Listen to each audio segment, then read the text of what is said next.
Cosmos in Tears. Bakit Cosmos in Tears? Bakit Cosmos in Tears? Well, Kasi Cosmos in Tears kasi dahil nung sa may nung umpisa Ay.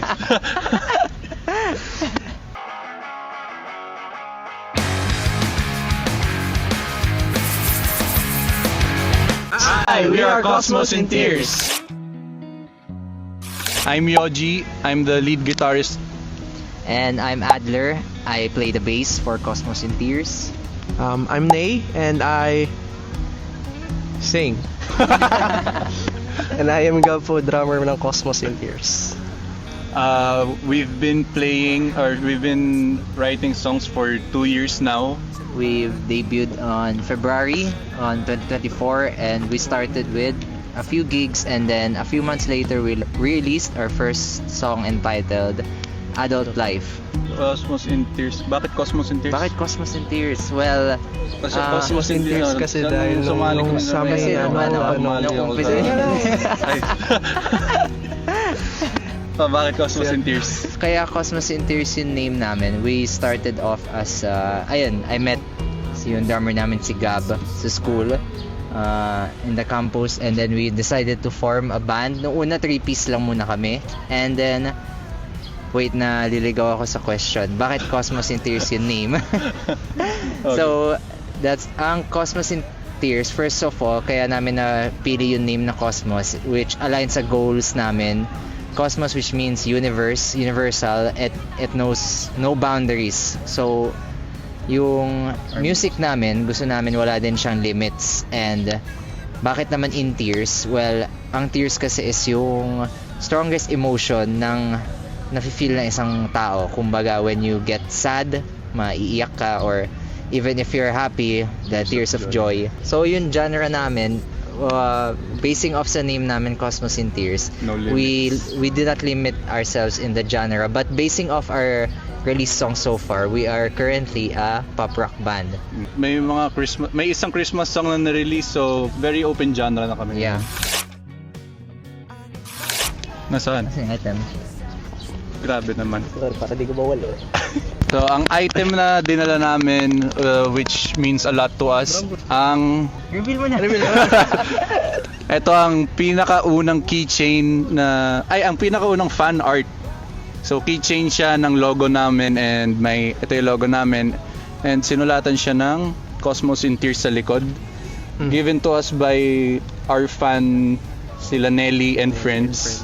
So, ang story niyan is noong December, sa one of our gigs sa Malolos, bigla kaming, after ng gig namin, linapitan kami ng isang fan. Sabi, present din siya nung previous gigs namin, and she decided to give us this keychain. Kaya malaking bagay ito kasi, especially to us starting artist, kasi ano siya, kumbaga it's like May nakaka-appreciate. yeah, may naka-appreciate ng art namin at meron din kaming nai-reach. So ito yung mga unang step to that And motivates us and makes us excited for what's in the future for us. And also, nung time na binigay ito sa amin, ayun yung parang 3 days kami sunod-sunod may gig.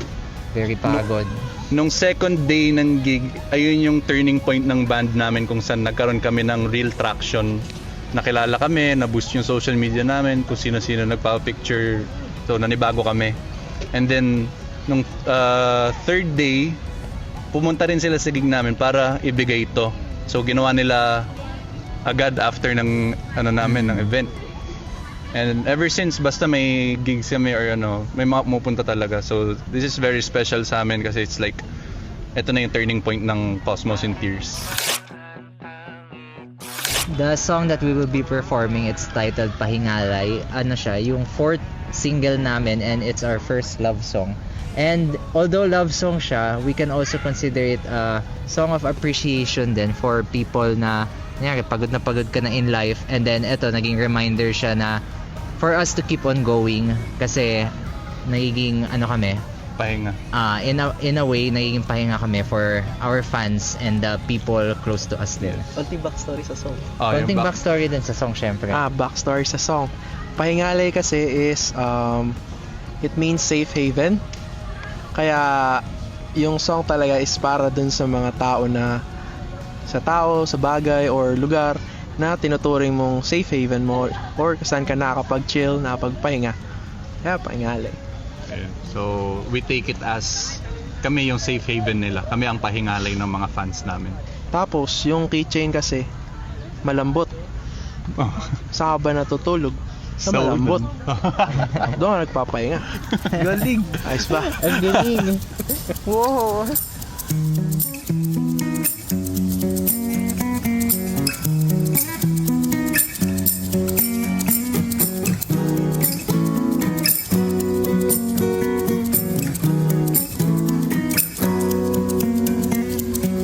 Nanginginig mga luha, ba't di ba sapat ang oras, ligay lumilipas? Saan parating itong mga damdamin? Di ko alam, saka na aaminin.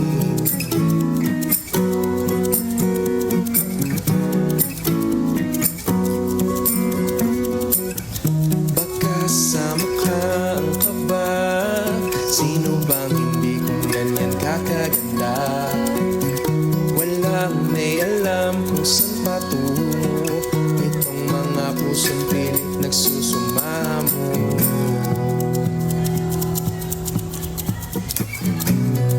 Bakit ba tangi kong magagawa? Ang humiling na ika'y sumaya, dito ka magdadala. Di bali nang mapahit puwisan, kumalusak man kahit mapag-iwanan. At kung hindi makahinga, dito tayo magpapahinga.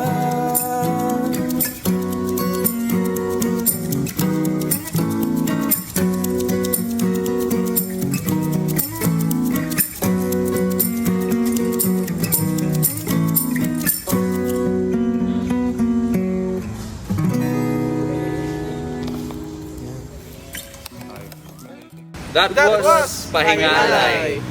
If you want to hear more from us, please catch us at Unsigned Jagged sa May 8, 2026 sa Quezon City. Tickets are now on sale.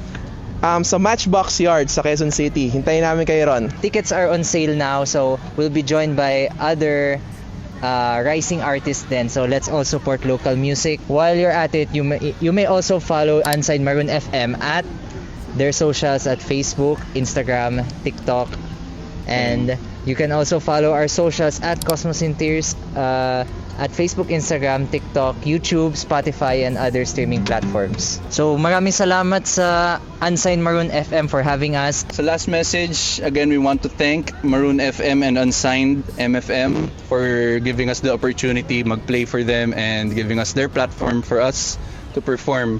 And again, buy your tickets now kasi Cosmos in Tears, hindi kami basta-basta tumutugtog lang. We perform. Hindi kami play lang, we have a show. So if you want to catch us live, see you at May 8. And again, We're so excited to see you. kita kits. Bye! We are Cosmos in Tears.